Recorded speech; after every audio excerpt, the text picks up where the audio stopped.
second, just 1 second. It says we're live, so hold on. This is like my 11th time doing this, and I still don't trust it. So hold on for a second. Now I go to my profile.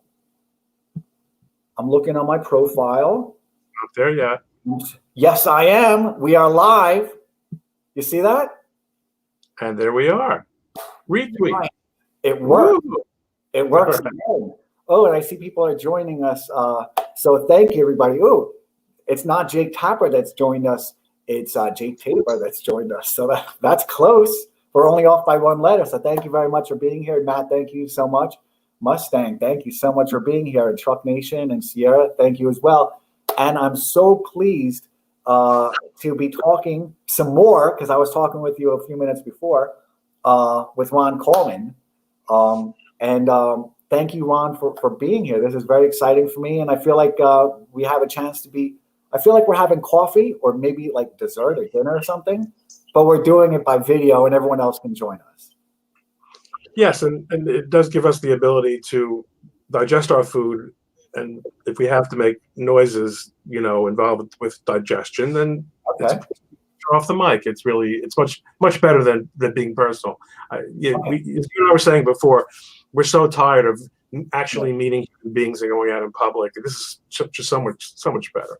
All right. Well, then I won't even turn off the microphone should that need arise. So thank you so much for being here, Ron, and thank you everybody for joining us this evening. Ron, would you be kind enough to introduce yourself? Yes. Okay. I'm Ron Coleman. I'm a lawyer. I'm known for my First Amendment work, trademark, intellectual property, torts of competition. I'm a partner with the famous, dynamic, jet-setting, happening Harmeet Dillon. I'm helping her start the New York office of her San Francisco-based firm, doing commercial litigation, labor and employment stuff, trade secrets, the same kind of torts of competition I've always done. And looking forward to working with her more directly than I have. We've worked together in the past. And you and I have been Twitter friends for a while now, so it's nice to do this together. Yeah, and we also spoke, I guess, about 5 months ago. Do you think it was 5 months ago? We had like a Zoom call. But was it before COVID or after COVID? Was there a before COVID? There is no before COVID. The world starts with COVID now. This is dark. So we're here. It was almost certain. Well, we know it was this year. It was 2020. It was. And it was a few months. I'm going to say it was about 2 months or 3 months before you announced that you had joined your new firm. You become a partner in your new firm. Well, I mean, that's something that is only 3 weeks old or so. I mean, that's a fairly recent. So I'm going to say this was 2 months. This was maybe 2 months or 3 months ago. I know I had already begun my COVID log, and I know we were already discussing that a little bit. That makes sense. Okay. I remember we were discussing social media, and I remember we were discussing a little bit of the politics. But I was really, I reached out to you because I was so interested in kind of the way social media was kind of quashing dissent. I was just kind of intellectually curious about kind of the legal framework for that. So, on Twitter we had met, and then I just said, let's have a call. We discussed a little bit then, and we discussed kind of the tactics. And now you fully employed them at your new firm. So I'm going to interrogate you. I'm going to cross-examine you then. Would that be all right? Yeah, I can handle it. Okay, cool. So first, I'm just going to look over this way and see if I'm neglecting to say hello to anybody, or if anybody has any questions for us right now. Matthew, thanks. That was very thoughtful. And Jake, thank you for being here as well. So right before this began, we were discussing, I don't really know a lot of like what's happening kind of socially that much, because I pay a lot of attention to my own log. So a lot of the information I'm trying to capture on social media is just about my own, daily logs that I'm trying to keep of what I call the fastest roll-up of power in history. And then a few days ago, because of there was a kid who killed himself, who killed somebody in self-defense, I guess, or that's still going through the legal system. So I guess whatever the legal word is, that's what's happening to it right now. And then their lawyer, so I captured that. I wrote it down. I put it into my narrative. I did a timeline on it. It's in there now. I hard copied everything. And then their lawyer was just kind of suspended from Twitter. Was that right? Am I saying that correctly? And then Mark Dice, I guess, also tweeted something or had something on Facebook, and Facebook said you can't do that. So before this began, you and I were talking about that a little bit. So let's pick up from there. Well, I mean, I'm not following it that closely, but I know, everything that you said sounds like a pretty accurate representation. It's simply censorship, and people should understand that when we say censorship, that doesn't mean it's a First Amendment violation. Censorship is something that your dad does if he tells you not to use those kind of words in the house. Okay, any time someone is prevented from saying what he otherwise might say, he's being censored. So private companies may engage in censorship, and they are. Now, how much censorship they can engage in is going to be a question that we're going to continue to debate. In other words, it's almost certainly not a First Amendment issue, but there are many other possible legal issues involved with private censorship on social media. But the facts that you've described are the same way I understand them, and I saw the same tweets from Mark Dice involving his description of a video that was taken off Facebook. And it's a reality. It's what's happening. I mean, I was locked out of my account and told that I had to delete a tweet about hydrochloroquine a couple weeks ago. It was the video of that very flamboyant lady doctor who at the news conference in which she committed the sin of saying that there's a cure for COVID. Yeah. So I tweeted that, and in order to play again in the playground, I had to delete that tweet. And I get it. I know what the rules are. It's not my ball. It's not my playground. It's not my, I'm not gonna. That wasn't the hill I was going to die on. But that's what's going on. Yes, there's a narrative. There are a number of narratives that, depending on whether it's political, whether it's Black Lives Matter, whether it's COVID, we are moving toward a very, very pervasive information and expression controlling environment. I think it's an interesting question and I don't know how you would answer it empirically because there are just so many variables. Do we have more independent information and communication now than we did 25 or 20 years ago? We say that now we're being censored by Facebook, now we're being censored by Twitter, but the fact is there was no Facebook and there was no Twitter 20 years ago, and we depended entirely on gatekeepers. Here the gatekeepers are mostly ineffective. I mean, there are certain people and there are certain messages that are absolutely censored, but that has always been the case. In the time when you and I not only were growing up, but when our kids were growing up, there were still, 3 networks, a number of local stations, most of which were affiliated with networks. By the last 50 years, most major cities had one newspaper. Yeah. So there's always been control over the message, and you had no reason whatsoever to expect it. And no individual would ever have reason to think that he could get a message out. In fact, if you didn't have a platform, the way you got a message out was by printing stuff up on a mimeograph machine and sticking it on telephone poles and on windshields, and people considered you a crank if you did that, because if you couldn't get your message out in an approved way. So I don't know whether we really have more or less message control now, but there is, on the other hand, something a little bit scary about both the corporate nature of the message control that's taking place now, as well as the global nature of it. The fact that the people who are controlling the message are not only answering to their shareholders and to their business and managerial interests, but also to foreign regimes and their stand. That's something that's very common.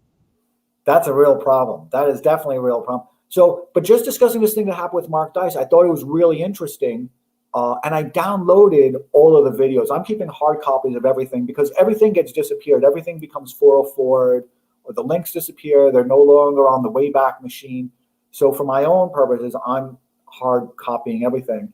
And So Mark Dice, I guess, tweeted something which just kind of introduced some type of fallibility into the thing that maybe it is self-defense.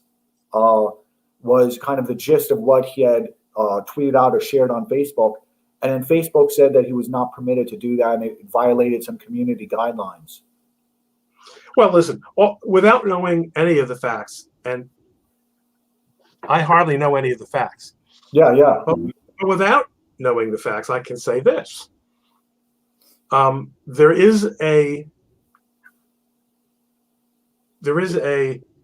prima facie defensible position for Facebook to take, which is that video and that message is very provocative. It's extremely provocative. It's going to cause a lot of problems and a lot of aggravation.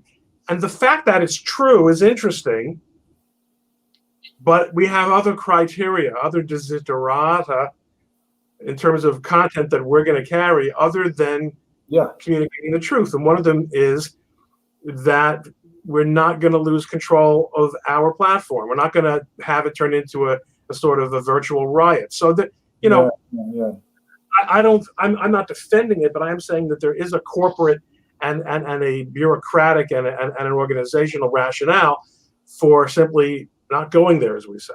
Okay, so I understand that also, and I understand it from the business executive side of it, which is, you know, shareholder lawsuits, any type of actions, because I've been that guy at, you know, in a corporation that we have to worry about headline risk and a whole bunch of other things that can impact the stock price, and also, you know, liability type of things. So I understand that Facebook can apply their community guidelines to withhold that type of stuff. And I don't think it's particularly unreasonable, even though it should be fair, I guess.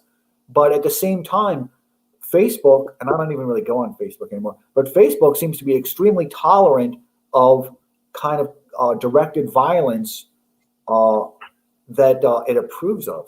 I'm not sure if I'm wording that right, but, you know. Well, so here's the thing. I mean, there's no question. There's nothing on earth easier than documenting the inconsistency of the standards that are applied by all the social media platforms, Twitter, Facebook, Google, you name it. They're all inconsistent, and their terms of service are clearly pretextual. When someone is told that they're being suspended or that their ability to make use of the platform is being restricted in some way based on a violation of the terms of service, those are weasel words. It's like when the cop stops someone whose look he doesn't like and says, you've got a broken taillight, okay? They'll stop you for whatever reason they want, and they'll write it up however they want to afterward. The rules are pretextual, and the way you can prove that is the way you prove it in a litigation context, which is they're not enforced consistently. They're enforced, rather they're applied post facto or even in the moment, but only to certain categories of messages or speakers. That's a slam dunk. You're right about that. It's inconsistent, but it still works with what I'm saying, which is that the culture they've created, and you know, whether they are the creators of it or whether they have only enabled it or whether it's some combination of the two, things that are provocative and that are potentially problematic for their culture are also unbalanced. So yeah, people can go on these platforms and say absolutely outrageous and violent and threatening things about Trump and about Trump supporters, about the state of Israel, about Jews. Oh, that's horrible. Those are completely acceptable forms of we would normally call antisocial expression, but which have been normalized on these platforms. On the other hand, any sort of counter narrative that goes beyond a click or two beyond plain vanilla, such as, hey, it was self-defense, such as maybe George Floyd wasn't a model citizen, such as you know, there are serious questions about the way we're treating you know, COVID or not treating, you know, those things have been groupthink or right-think in it. So all that's true, but it isn't a justification. It's just merely a description of the reality, which is that it is more of a threat to their culture and to the way their constituents feel. And I don't necessarily think those constituents, by the way, are really the shareholders. I think rather as you know, as an investor, shareholders are only nominally in charge of a company. The real people who run the company are the top management and the board, which is essentially selected by the top management. Well, I'm happy to discuss a certain kind of some certain insights that, I'm happy to share a different perspective on that a little bit, which is kind of how shareholder activist lawsuits and the threat of these type of things have it's a big threat. It's like it can be. But I think it's situational. So we have yet to see it, I think, in any meaningful way, unless you're aware of something I'm not, affect the decision making by in Facebook. Well, Facebook. Also keep in mind how you have companies like the New York Times, where the original ownership has maintained a special class of stock for themselves to insulate themselves from that risk. Mark Zuckerberg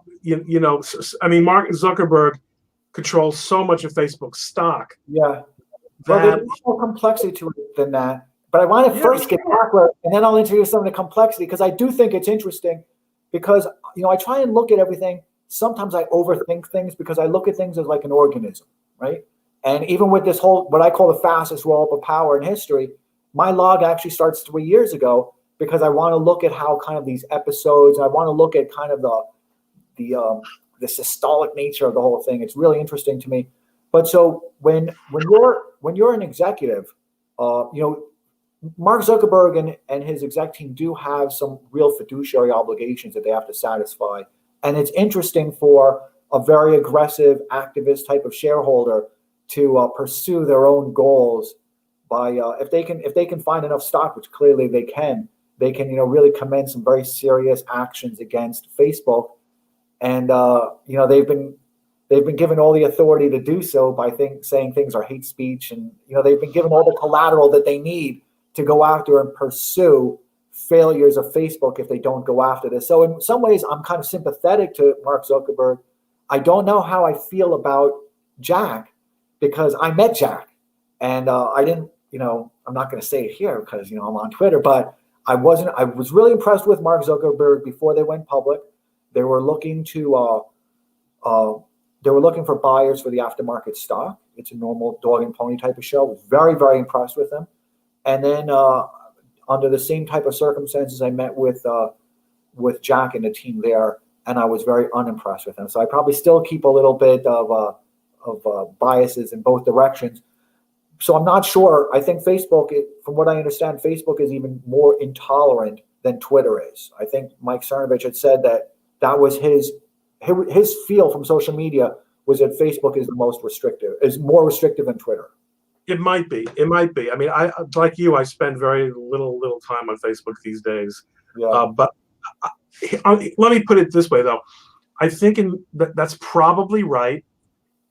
On the other hand, I sense a depth and flexibility on the part of Mark Zuckerberg, and occasional flashes of intellectual honesty on his part that I do not see from Twitter. I think, and it may very well be for a couple of the reasons that you mentioned. One is that he's clearly a brilliant individual. Oh yeah, I'm still just in awe. I mean, he was very responsive. He came back. We had questions. This was at a time when they had difficulties, or they were foreseeing difficulties with the mobile experience. Remember, back then everything was PC based. Yes. Yeah. And, I remember that. I do. He's brilliant, and he has grown into the role of a business executive from being an inventor, a wise guy, Harvard guy, and also I think that he's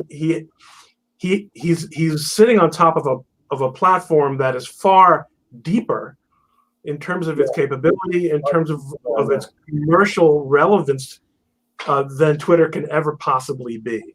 And I'll tell you how this kind of exhibit A and B is that I bought, and everybody knows I'm a big bull, right? I'm a big bull on the stock market. Hopefully everyone knows that. And I bought Facebook stock almost immediately after it went public. I think it went from $34 down to $18, and I started buying it around there because I was so impressed with him that I said, this is a person that can kind of emotionally recover from all the shocks of going public and all kind of the way it's different. It's just different, the organizational changes and kind of the cultural changes.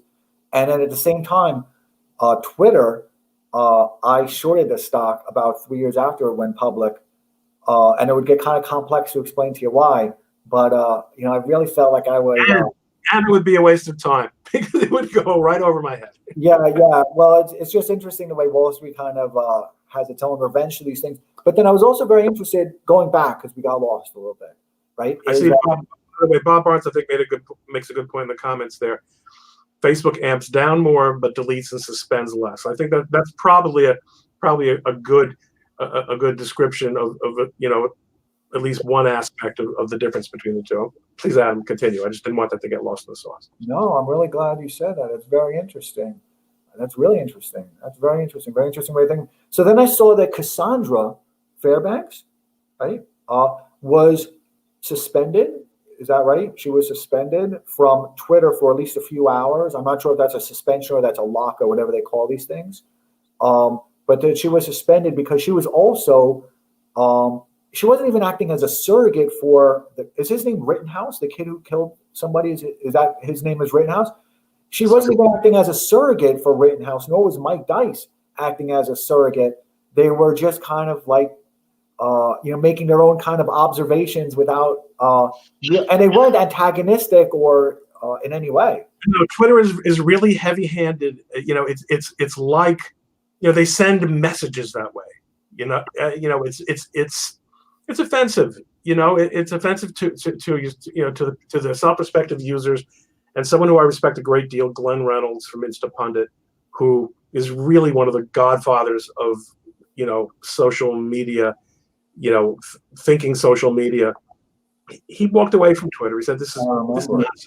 I'm not gonna be treated like this. If these are the conditions under which I have to operate, I've got a great platform on my own." I mean, the fact is, I don't go to his blog anymore. I love Glenn. I used to love it. I was there all the time. But now I'm on Twitter. This is where the action is. So I miss Glenn, but I think he made a really principled call, because they're really heavy-handed at Twitter, and there's this real arrogance where there's no accountability. They refuse to answer inquiries. They do not respond to letters either from users or attorneys. People sometimes call me up, or they message me. I want you to write a letter. I said, listen, why give me money to write a letter that will be ignored every bit as much as your letter? Okay, the fact that someone is a lawyer means nothing to Twitter. Facebook, my experience has been that you can deal with people, and I've dealt actually with some of the with some of the people there. I mean, not that I've had zero communications with Twitter, but it's just as the platform itself is much thinner and much more superficial. Yeah. So is the way that they deal with people, and so yeah, but it's almost like a kind of a mafia kind of, the way they send messages by deleting, or by either deleting posts, and of course the manipulation of the algorithm is very offensive. It is what it is. You don't like it, play somewhere else. So, and I see his question. I put it up there, so hopefully everyone else can see it as well. And it's interesting because do you think that perhaps one of the reasons for that is because Facebook, there's more authenticity within the users, while as within Twitter, there's not. That would be an interesting hypothesis if it weren't for the fact that we see that Twitter's censorship doesn't seem to take that into account. In other words, there are very well-established personalities on Twitter who are blue checks, who are allowed to say things that you might think, oh, well, that's an anonymous person. There's no accountability there. The problem on Twitter is hardly ever the anonymous accounts. Yes, some anonymous accounts whose identities are usually not gigantic secrets have been taken down. But people people on the left or who represent certain causes are routinely allowed to lie, to simply broadcast misinformation on a regular basis. Whereas the president of the United States, they make political judgments about the things that he says. I mean, I don't think that explains it. Explains the distinction that Robert Barnes has made here. But I think there is, again, I go back to this concept of depth, not only the authenticity, but if someone has a Facebook account, it is a more serious. Well, this might be to some extent what you're getting at. People who have been on Facebook have often been on Facebook for, how old is Facebook now? 15 years? Yeah. Like, if you take away, even like people so often say to me, why so, listen, Facebook sucks. Facebook's this, that, and the other thing. Get off Facebook. And I'm pretty much off Facebook. I don't really have, but I have been putting content on my Facebook account for 10, 15 years. I mean, as an Ivy Leaguer, I was part of that beta group of people who were allowed to use it before it was open to the general public. So lots and lots of friends, people from high school and college, and all the people that it is a resource for me in a way that Twitter is not. I mean, Twitter's a resource for me in many ways that Facebook isn't. But in terms of being a home base, so to suspend someone, to remove someone's Facebook account and make them start over again or suspend them forever, that actually cuts against Facebook's message, Facebook's marketing message, which is everyone should be on Facebook. Everyone, in other words, Facebook should be part of everyone's life. So if they delete you from Facebook, that's a real annihilation. Exactly. In a way, your online personality to a large extent really ceases to exist. So you have to really, really be abusive to do that. Whereas a lot of the people who have been banned from Twitter come back later under other names, and or they find other places to play it. It's not the same kind of thing. Facebook. So I think it actually cuts against the Facebook concept, which is everyone in the world should be on Facebook, and it's a part of your human existence to have a Facebook account. So if we use your ability to have that's different from groups, for example. I think they're much more inclined to delete groups and also to delete content. So you can still have your account, but you're going to have to play by their rules. Yeah.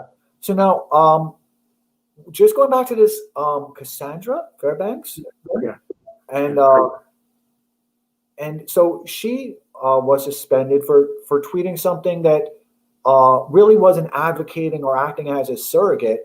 She was just like, hey, it was self-defense or something kind of innocuous, or not really that, she didn't make any legal representation, and she certainly wasn't, acting outrageous. And Mark Dice is also. So at what point does that really interfere with that young man's defense? I mean, if he's having all this ammunition hurled at him, and at the same time he's not being given any opportunity to raise the shields within public a little bit, doesn't that really handicap his ability to kind of successfully defend himself and to live? Well, defend himself is a broad category. You're bringing up a really, really important point. Defending himself in terms of his criminal defense and in terms of whatever legal issues there might be out there is a very complicated issue, because now we're talking about jury pools. Yeah. Very, very complicated. Let's put that aside, because I don't even know how to speak to it. But I do know that representing the clients that I have in deplatforming cases,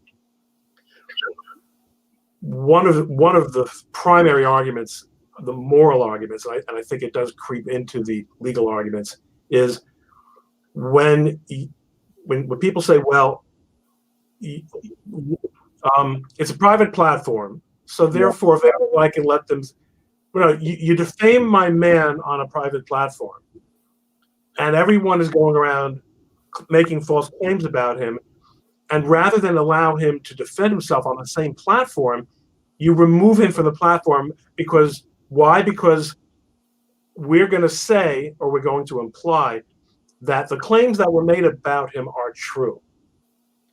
So there's something really, really wicked about that, and really immoral, and really, really, undemocratic. There's just nothing to recommend the idea that a person who is defamed in a certain context will not be given the opportunity to defend himself in that same context. Well, what if you're defamed in the New York Times? If you're defamed in the New York Times, besides the fact that it's true that the Supreme Court, decades ago, essentially made newspapers exempt from defamation liability, but even then, the New York Times still is only one newspaper, and I can get if I have a story to tell and it's newsworthy, I should be able to get it out there, whether it's through the New York Post or whether it's some alternative media.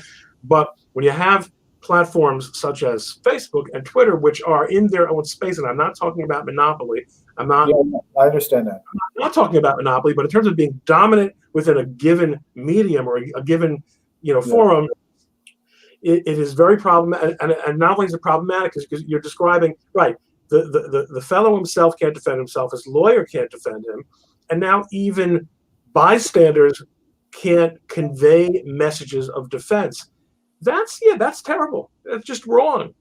Yeah, and it was interesting because, and thank you, Robert, for being here so much. It's very thoughtful of you to join us, and also because I was thinking of the Covington kids, because I look at both of these cases, and the way both of the cases are becoming kind of like mutations, where it's no longer about that. It's kind of like the etymology of the whole thing is just changing completely, where it's no longer about whether the Covington kids were guilty, because now we can say, okay, he wasn't guilty, but look at that smirk. And so there's no way that he was ever it seems like what the lesson that they learned from the Covington kids, they've shut off all the avenues now with this new kid, where they're the smirk was such a big thing, right? The smirk was whether he was guilty or not, or whether these kids were guilty of something or not. The smirk made them guilty, and you weren't allowed to. You couldn't defend it. And I'm glad that they went to court and said, I'm glad that Robert and a whole bunch of other people kind of contributed to that and kind of hammered that out. And it seems like with this time, they're not even allowing any type of defense of the smirk. Do you know if that makes any sense to you? Well, not only that, they show the kid with a gun. They show the kid with the gun all the time. Like, the shot of him now is clearly to make him the white supremacist kid who traveled across state lines with a gun to kill people, and he's not being given any opportunity to even kind of dampen that really horrible claim against him. No, that's right. As Bob says, it's a de facto one-sided social media gag order. It's extremely, the only question I have, the only reason I have for optimism is I do think that the heavy-handedness of it is apparent to a lot of people. And I think, look, I mean, you were talking about the smirk. Oh, yeah. If anyone were filmed, there's a famous picture of Peter Strzok, is it? Where he has a really weird expression on his face, and people use it all the time in memes. He looks really weird and perverted. Yeah. No, that is weird. That is definitely weird. There's almost no one.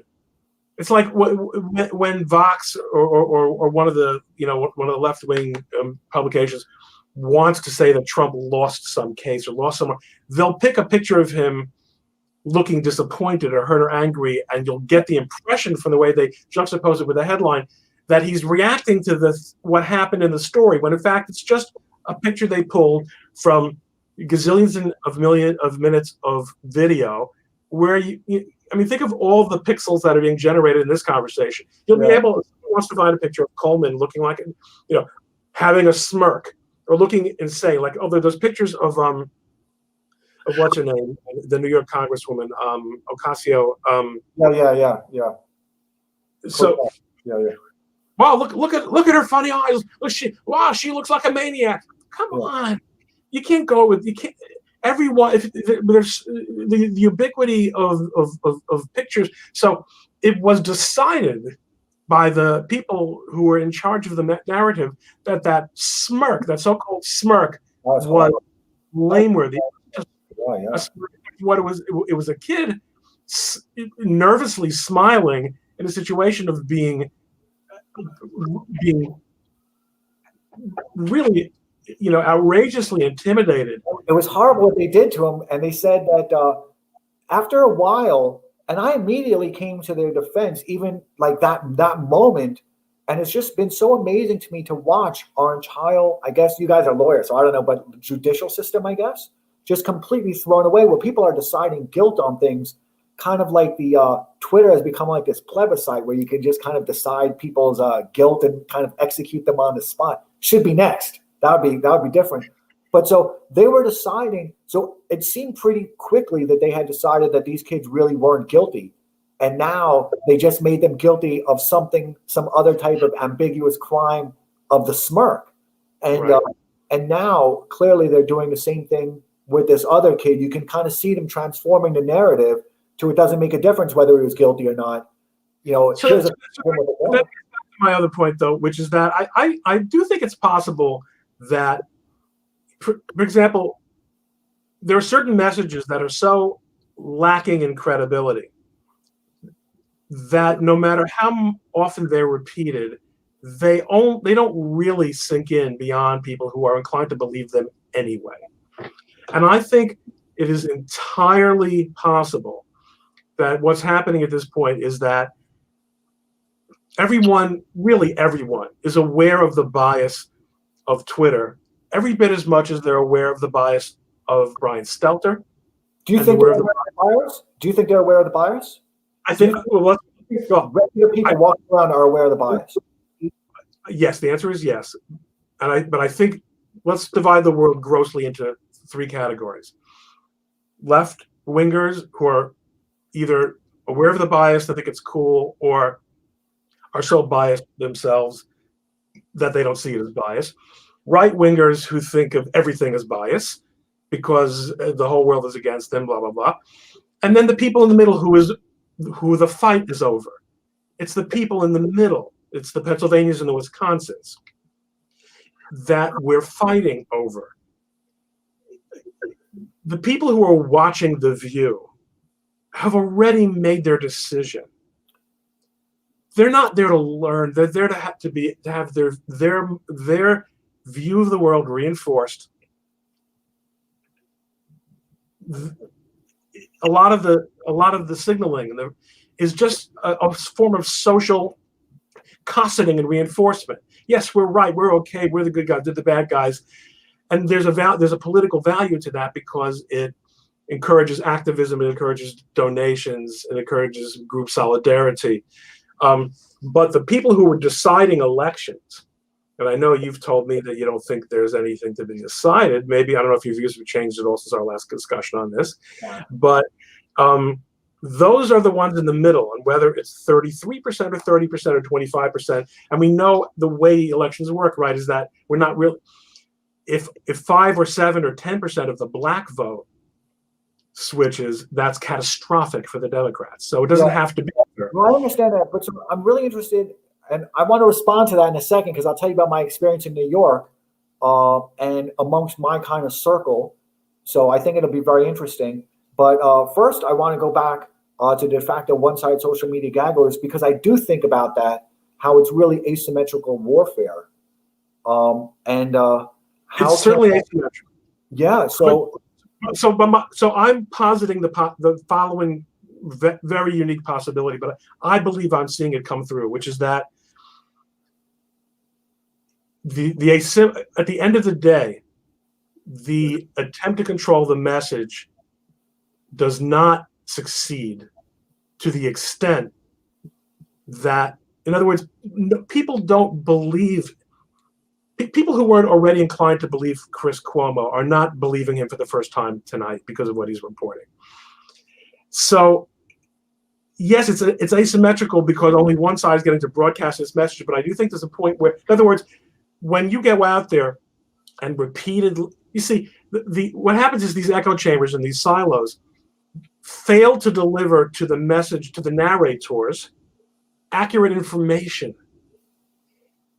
Look at what happened to the New York Times over the last 5 years. It's an amazing thing, and I've written about this on Twitter. There was a time when the only way a reporter published something in the New York Times is he submitted a story, and the editor then edited it. Yeah, was that a city desk editor? Was that the name of that job? I'm sorry? Wasn't there a job called title like a city desk editor who's the fact checker or something for the New York Times? There were real, old-fashioned journalism. There different organizations had different ways of organizing it. But the point is, the newspaper was saying that once someone publishes something in the New York Times, it's not his writing, it's the New York Times. We stand behind our reporting. So even though the Times is responsible for some of the greatest lies in history, there still was this sense of institutional accountability. What happened on social media was reporters became the independent clusters of influence. And they were allowed, I don't know how this happened, to put NYT in their handles to remind you that they're New York Times reporters. So now they're carrying the brand into social media, but their tweets are not being edited. So a silo is built around these reporters, and depending on how senior they are, they're from the hundreds of thousands to the millions. And all these silos do is reinforce each other's views, and they force these reporters in order to curry favor. And the same thing happened with some social media figures, people who become absolute lunatics because their following became so great that they became legends in their own minds. What that means is the people who would send out this false narrative, this asymmetric narrative, are truly losing touch with reality. And that matters because they no longer have the ability to judge what they can get away with. So when you now have millions of people who are going around saying, Joe Biden's fine. Yeah, it's interesting, isn't it? He's 100%. He's a great guy. He's 10 times smarter than Trump. No, you can't fool. I guess I have to invoke Lincoln. You can't fool all the people all the time. It just doesn't work, and because they have removed themselves. I mean, this goes back to I don't know anyone who voted for Nixon. All right, it's an old story, but it's 10 times worse now.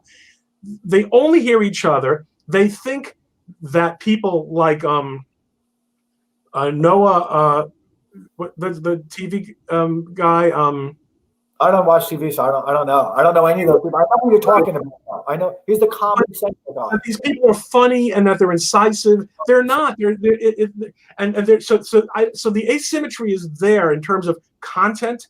Yeah. But in terms of influence, I think it's waning, and in fact, I think they're undermining the equity of their own ability to convince them. I think it's largely. It's really jeopardizing, just in terms of this kid. Isn't this really jeopardizing his ability to adequately defend himself?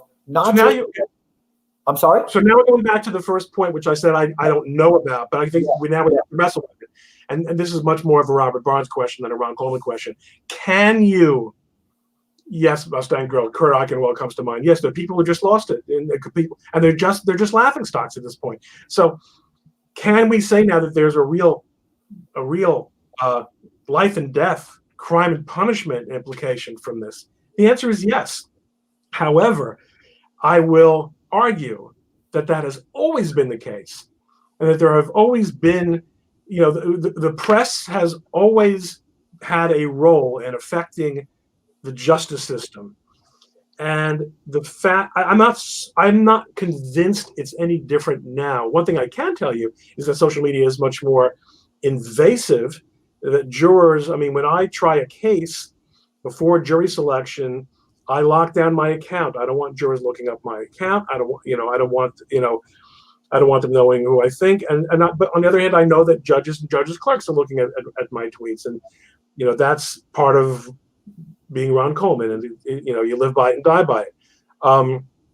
But in terms of an individual's ability to get a fair shake in the justice system, I think we all understand that no one gets a fair shake in the justice system anymore, and this is just one more anymore. I don't know if they ever did. It's very obvious now that it is extremely politicized, extremely unfair. So the fact social media make it any worse, it makes it bad. But the cops who beat up Rodney King were Rodney King. This Rodney is going King. Yeah, I do. Okay, going back 25, 30 years. 1990. They were acquitted. Yeah. And then they were acquitted in state court, and then they were tried in federal court because that outcome, in other words, notwithstanding that they were tried by a jury of their peers, it was determined that some other peers would have to be an appropriate jury, and they, it's an old play. But here what's happening, I'm not sure if there's a historical record for what's happening right now, because it's not that there are no alternative outlets. There are. I mean, Cassandra Fairbanks and Mark Dice, I guess, are alternative outlets, and they were suppressed from expressing themselves. Yeah. It's not like there's just a whole bunch of media and there's no. Wait a second though. All right, but if now say it's 1968. Yeah. When were the Manson family murders? 67? Oh, I don't know. Whatever they were. Yeah. If all the newspapers in the country decide that Manson was guilty, okay, or in LA, and all the networks say it, so what's the difference? Well, so you don't have Cassandra, but we always have had an official message. But is that a legal question, or is that a philosophical or ethical question? I think it's an empirical question. Okay.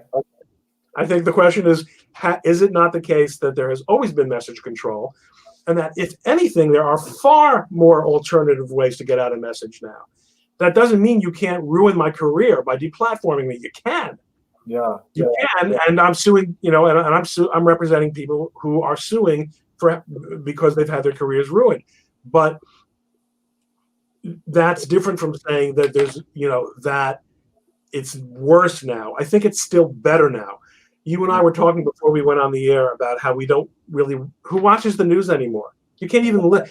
Where I live in New York City, you used to be able to turn on WCBS 880, 1010 WIT, just get local news, and then at the top and the bottom of the hour you get you could tell that these guys might be a little bit liberal, but by and large, a fire was a fire. Now you can't even listen to these stations. Everything is about what Trump did, and it's all propaganda. So how do people who are with it get the news now? We've convinced friends of ours to stop getting the New York Times because we've shown them that they're being lied to on a regular basis. So you start putting together your own news. So you're saying, well, what if you knock off Cassandra? So I think as a practical matter, what happens is people like my friend Cassandra, and my friend Mark Dice. I say my friend, meaning that we know each other. Okay, I'm not pretending that we hang. They're very high profile. What Twitter does is it makes an example. Yeah. It makes an example because it is not practical to eliminate every single person who's saying something. So they go for the most visible voices on a certain topic. And again, it's like a terrorist or like a gangster. It's not, or like a prosecutor. You go for the kingpin, and and in order to encourage the others, they will penalize someone like Cassandra or Mark or me. Very rare. I don't think what they said was in any way. So, and you and I discussed this. So you're a little bit of an echo. Hopefully, nobody else is hearing that. But you and I were discussing this on our first conversation a few months ago, and at that time I said that from my observing this, right, and I'm trying to remove myself from it as much as I can, and just make myself that fair guy in the middle, right. is that a lot of people who were initially kicked off of Twitter that I saw, or the ones that I heard about, were speaking very undisciplined on Twitter. Like they were basically hijacking the platform, were speaking, with very inflammatory language, thinking that there was kind of no accountability for it, and it's my platform and I'm bigger than it. But they were also speaking in a way that was just really personally undisciplined. I think that's largely true. But on the other hand, there are many notable exceptions. I think Thomas Wick. But so here, what's interesting, right, is that lately I've seen that it's no longer those people from a few years ago who were kicked out. And I don't know a lot of these people's names, so I'm just going to say a few of them, and I don't know them. I'm only saying what I've seen, what I've observed of it is like Milo, I guess, used to be very incautious, I suppose. And that was his style and that was his persona type of a person. So it is what it is. And then there was Saigon or something, some person like that. And I know he had a British accent. He was very popular. And I know he also spoke a little bit undisciplined. So I saw them getting kicked off. And I was like, they did make errors, because part of the problems that I've seen is some of the youth of today haven't worked within, you and I've discussed this, within a business corporate framework. So they've never learned that there was a lot of accountability to kind of a higher authority for their words and their actions. Right. I mean, look, I don't think you were ever in military service, and I wasn't. But my dad was. Yeah. My dad couldn't believe how, when I used to work for him in the business that he had, he would tell me to do things, and I would tell him why I thought it was a bad idea. What you possibly, the generation that raised us, that grew up in an environment of command, which was largely, either based on military experience or was analogous to military experience, in the corporate environment. Yes, you do what you're told, and if you want to do it your way, do it somewhere else. And there's no question that social media, going back to my example of the guy with the mimeograph, now everyone has a mimeograph. So everyone thinks they can say whatever they want. I mean, and that goes out also, and there also the issue of anonymity does play into it. Well, so I do think you're right that the people who are the most message disciplined know how to get across information. But what you're saying now is that you think this is a really important. Yeah. So the thing is, I keep a log of all of this, right? As you know, and I was going to show it to you before, but we didn't have time. So now you would have been person number 6. That's right, but then I would be marked for you would. Then Then you'd have to worry about bench pressing accidents and a whole bunch of other weird circumstances that might befall you. But so shelf. Boom. Yeah, it happens. You might, So it's interesting because I'm cataloging all of this, right? Because this is kind of this era I call the fastest roll up of power in human history, and I'm trying to kind of be the historian for it.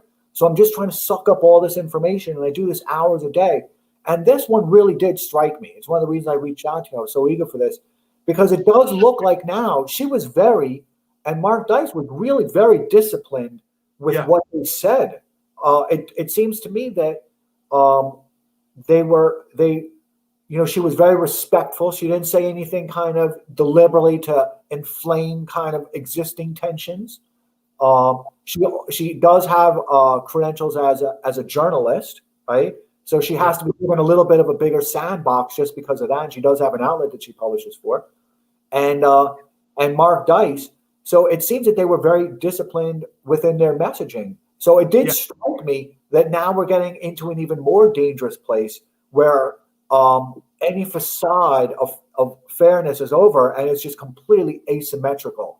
Well, I have never doubted that as we got closer to the election and also beyond the election, that incrementally we're going to see less and less toleration for dissent in these environments. And I think you're right to say that the asymmetric messaging that I was referring to, which that who believes these people anymore, I think they've become unbelievable. But by shutting down people who even in a disciplined way, take the message, bring alternative narratives and messages out. That is by far the more dangerous trend. And what's happening, it's the boiling frog metaphor here. I mean, little by little by little, they make it, each increment of censorship only a slight increase over what preceded it. This was a big jump, though. This was, from the way I look at it, yeah, it was definitely. I mean, I'm happy to show you a little bit of my log sometime later, but I'm really just trying to capture everything, right? And it goes back like 4 years. So I'm looking at kind of like the amplitude of things. I'm benchmarking against Google Trends and a whole bunch of other things. Yeah, this one was definitely kind of an aberration. It looks like it's about to become the trend. And I want to be respectful of everyone's time because we've been going on. And so I see people have questions. Ron, can you and I both handle a bit of what do they call those, the bullet rounds? So I see one I really want to answer. And thank you so much. Thank you so much, Zach, for being here. He says, Adam, do you think they are aware of their bias? And it goes into another question, I think, which is right here from Dwayne Nick. However you'd like me to pronounce that, just imagine that's the way I did it. Who says, I think Jack doesn't have full control over the Twitter sphere. Groupthink controls Twitter. So they're both very interesting questions, and I don't really have a conceptual framework for it. And I've really been thinking about this because some part of it is clearly, that they are for their, in their evaluation of hiring the candidates, they're hiring into a particular type of profile, and they're doing this very rigidly. This is done by a benchmark and it's done by testing.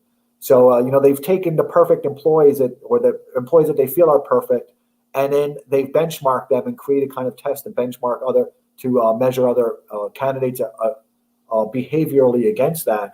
So they're clearly looking for certain attributes. At the same time, I play a lot of chess, I play a lot of Scrabble, and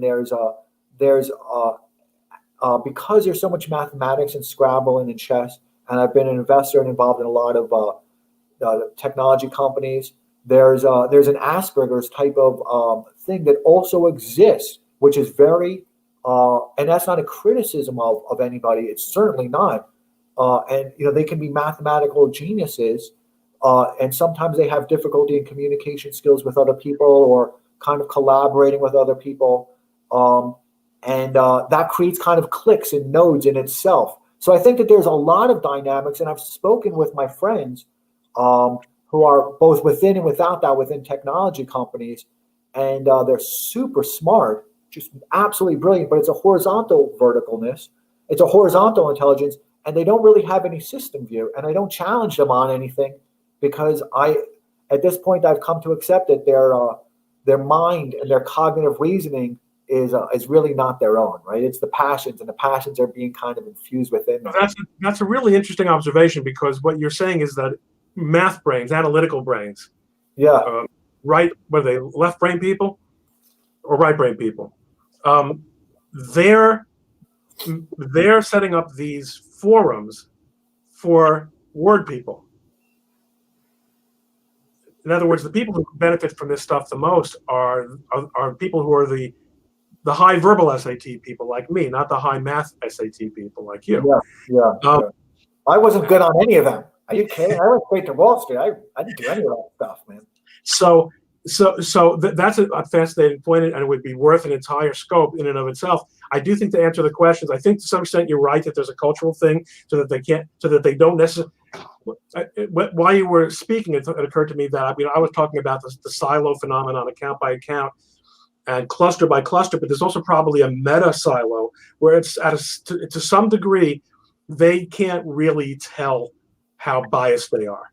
Having said that, I've tested people on this because I'm an expert on certain things, right? Within what's occurring within COVID and within the news cycles, and again, I'm clocking everything like a historian. Like I'm Thucydides. I really like that, and I kind of quiz people, and I try and do it in a way that's not in any way antagonistic, but I'll ask them what they think about this and what they remember about that.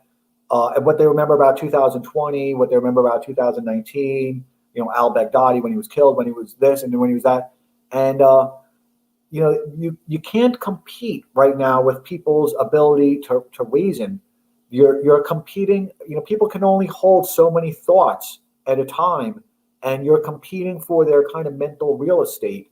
And you're not being allowed into the shopping mall. It's all booked up and paid for well in advance by CNN and by the media, and you can't retreat from it anymore, which is another problem that people can't retreat from in the way that they used to. So when you were talking about media in the 50s and 60s and even 2015, 2016, you could run away from it. You cannot run away from these issues anymore. Nancy and I don't do any of these type of things, and we still overhear these conversations. So it's still kind of intruding upon our being and our well-being. So Kim, thank you very much. She says, also think it then backfires if a viewer is objective. I know what she was talking about. She was talking to one of your points much earlier on. I want to make sure I'm responsive.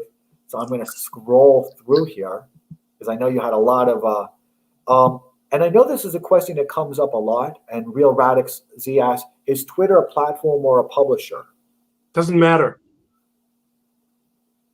The only reason under Section 230, the distinction between a platform and a publisher only applies to liability for the actions of third parties, which is basically defamation cases. That's not the issue that we're dealing with now. That has nothing to do with censorship. The censorship issue, and this is an article that I've tweeted a gazillion times that I co-authored with Will Chamberlain. The censorship issue comes down to whether there is a good faith effort on the part of the platforms, the internet service providers, to moderate content.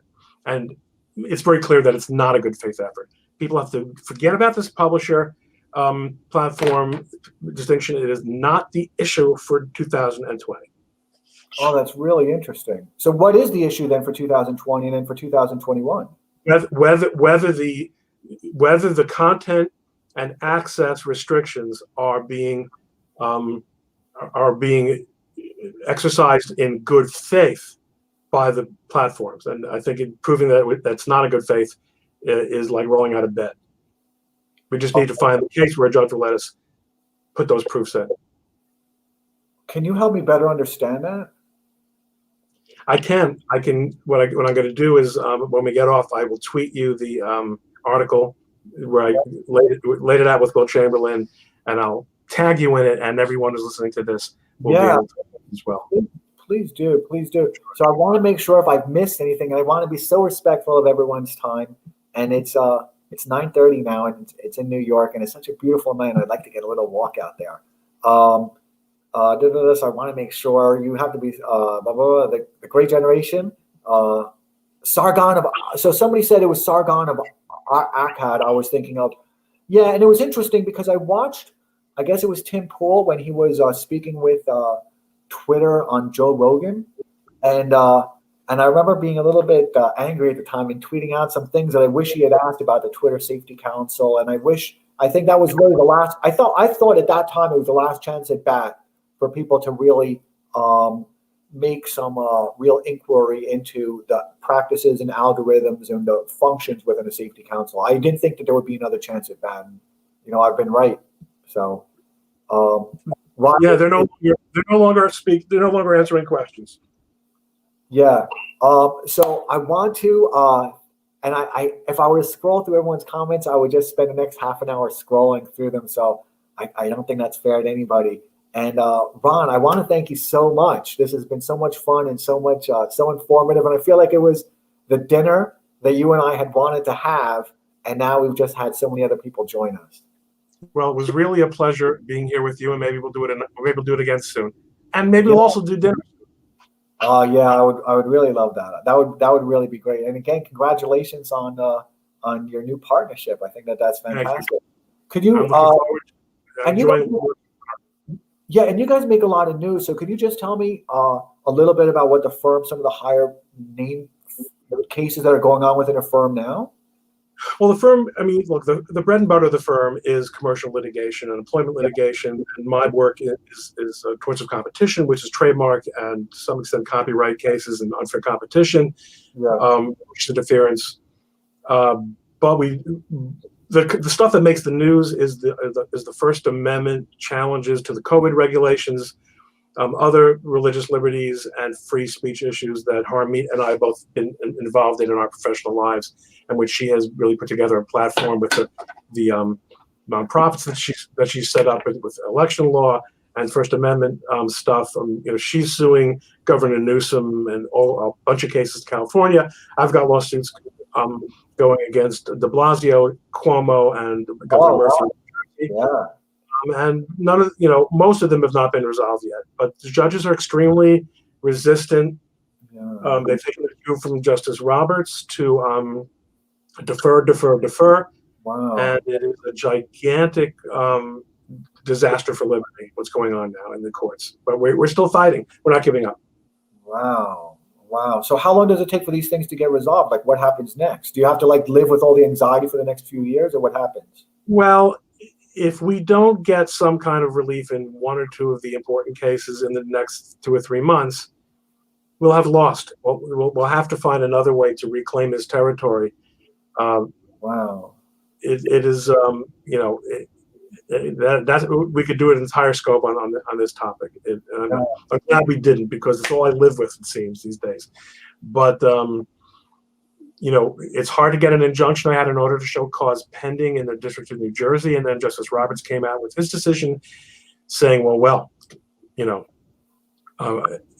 if a government decides it's an emergency, it's a clear Supreme Court precedent. Jacobson case says that we have to defer to that. Well, Jacobson involved a legislative decision, not an executive, not a gubernatorial decision, and it's a different world. It's a different fact case. In Nevada, Justice Roberts ruled silently, without answering for himself, in the face of a dissent by Justice Alito, that you can open casinos and keep churches closed, which is as gross of an offense to the First Amendment as can be imagined. Yeah. And it's a crisis. It's a gigantic crisis. We're pushing hard on these things, but it's you can't. We're fighting City Hall, but it's not going very well. If the Supreme Court is going to read the First Amendment out of the Constitution, our work's cut out for us. Yeah, and I thought this was an interesting question, so I'm gonna answer it, and then we'll all go away. Okay. So somebody says Jack didn't seem to have answers. Is Twitter safety doing its own thing? And I suppose what you're referring to is that interview, if we can call it an interview, with Tim Pool. And I like Tim Pool. I mean, I like him. I think he came extremely unprepared, right? So if I was looking for an adversary to slaughter, he would have been ideal, because he was coming up against Jack, who's clearly very super intelligent and very highly functional, and understands the reliance on his lawyer, right, which he brought with him, and his lawyer also came prepared to battle, because that's what she's there to do, right? Lawyers are battlers. They go into the Thunderdome, but they're just not. They don't fight in the Thunderdome. They just kind of litigate in the Thunderdome. And then Tim Pool came in, and all he did was ask about that guy Sargon of Akkad and a few other type of things. He was like, "Well, why did you suspend this guy? Why did you suspend that?" Which for them was just the best thing they ever could have happened, because all they had to do was say, "Hey, this guy was a little bit of he said wrong things, and we looked into it, and he wasn't a good guy." So I think that Tim Pool. So when you say Jack didn't seem to have answers, he wasn't really pressed on really good questions. That was the problem, because I listened to that interview several times, because I'm familiar with certain things, and just certain companies I'm kind of familiar with offhand, and I'm an investor, or I know other companies that are doing certain things. And there was a lot of complexity that Tim neglected. That there were some things that Jack said that I thought were very interesting, about even decision making on who gets suspended and who doesn't, and what is the process for selecting an adversary. And once an adversary is discovered, like, how is it handled? Is it handled entirely within Twitter, or does some management of that account go off-site to a third-party type of firm that then does counter adversary, or has some type of an advisory capacity through an API or some other type of stuff? There's some really interesting things that Tim was not prepared. And I think I even emailed, or I texted, or DM'd with Robert Barnes, and I know I remember with you, Ron, and I think with Posa Biak, and I said in advance, I hope he asked these questions. And I think right after, I was just furious. And, I just wish that Tim Pool was such a wonderful kid, but he had his own vanity attached to it. And he was very reliant on his own kind of authority and on his own vanity, which is a dangerous thing. And that's the type of people I've gobbled up all my life. So I understand, that's a real problem. And so did Jack did. And Ron, what do you have like Tim Pool to ask you to join him, or at least better prepare him for that? I'm pretty friendly with Tim, so I don't want to second guess him. It's not an insult to him. I mean, it's a growing experience for everybody. We all have gone through that. It was, if it's your chance at bat, right? It's that Eminem type of song, something about like you've got one chance, whatever that song is. Like when you've got your one chance, you really want to go prepared, and you're a professional. This is literally what you and Robert Barnes do, and you guys know the question. I wish that Robert Barnes would have prepped him. Yeah, I mean, there was just so much he could have done, but going about it by asking about Sargon of Akkad was not the battle to fight. You really want to fight structural issues and get kind of a structural insight to how decision making occurs and what's the organizational chart. I hear what you're saying. So yeah, you're friends with him. I'm not insulting him. Personalities come and go. I mean, how many people are ruining, Sargon's disappearance? People move on. You're right. That might, by the way, have something to do with Tim's background in gaming. Yeah. He seems like a really nice person. I follow him. He's a great guy, and he's really smart, but I do think gamers do get hung up on personalities more than most of us. Yeah. Legendary. So again, I want to thank everybody, and particularly you, Robert. So Robert, I'm thinking of Robert Barnes now because I'm looking at his comment there. I want to thank you also. Thank you also, Robert. I'm looking at his comment when I was talking about the asymmetrical warfare, and it's from what I see, I think it's going to get worse. That's just my opinions. I think they're going to keep pushing it. I think you even tweeted something. And we're going overtime, but I think you even tweeted something like, what did you expect? They're going to start, they were giving lawyers kind of they were giving lawyers, I think you said something about, they're giving lawyers a little bit more of a professional courtesy. And now that's even gone out the window now. Yeah, if that was ever true, people are under the impression that lawyers have some kind of magic ability to make, to exercise power. And I guess, when you know how certain of the levers of the social system work the way lawyers do, you can have that impression, but by and large, it's more who the lawyer represents, and these institutional things have much more to do than whether you have a license to practice law or not, no matter how good you are. Goliath almost always beats David. That's why this David versus Goliath story is interesting. Yeah, and Twitter's usually win, having been in a large corporate environment. They always win through attrition, or they win through brute force. Yeah, usually they do. So I want to thank everybody. We ran a little bit over time, so thank you, everybody, for your time. Thank you so much, Ron. Thank you. Have a wonderful night, everybody. Bye-bye.